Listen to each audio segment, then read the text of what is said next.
When I went into emergency last week, I had to tell the nurse that I didn't have a blood pressure or a pulse. And she says, "What do you mean?" I says, "Well, I have the LVAD." And she said, "What's an LVAD?" So I had to tell her LVAD stands for Left Ventricular, I had never pronounced that correctly, device. I said, what it is, it says when the blood comes into your body, it goes in the left side, and then it's pumped out over to the right side. There is a little machine right underneath the heart, right underneath here. The wire goes into the heart, and then it has like a centrifugal force that it pulls the blood out and then pushes it up the other side on your heart. She says, "Do you mind if I listen to your heart or take your pulse?" And I says, "Go ahead." And she listened and listened, and then she felt, and she says, "You don't have a pulse or a heartbeat." And that's what she says. She said, "Well, I know you're alive because you're talking to me." I'm Donna Jackson. I just turned 68. I have 2, 4, 5, 6, 7, 8.5 great-grandchildren. I was never sick as far as sick, like I've never had chicken pox or measles or mumps. And I never smoked, I never drank. I just took care of my kids. I never once thought about my heart giving me problems.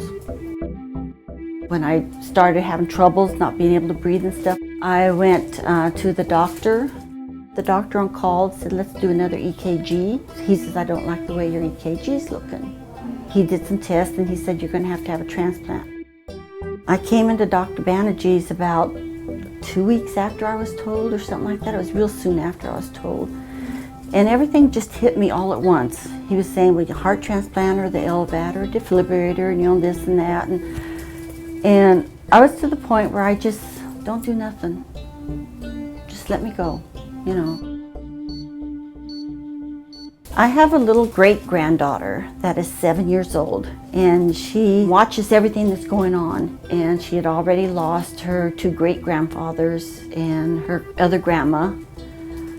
And she was talking to me one day about that. I don't remember how it came up or what was said, but she told me, she says, "Well, I don't want you to go like Grandma and Aunt Rose did." She says, "I want you to stay around for a while." So I said, "Let's try the LVAD." That's how I made my decision. It was scary at first, but now that it's done, and I've gotten used to it, I can do more things.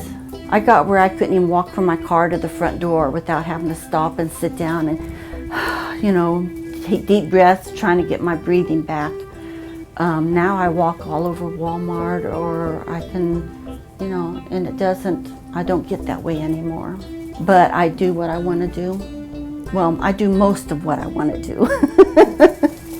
I'm working on some of the other things.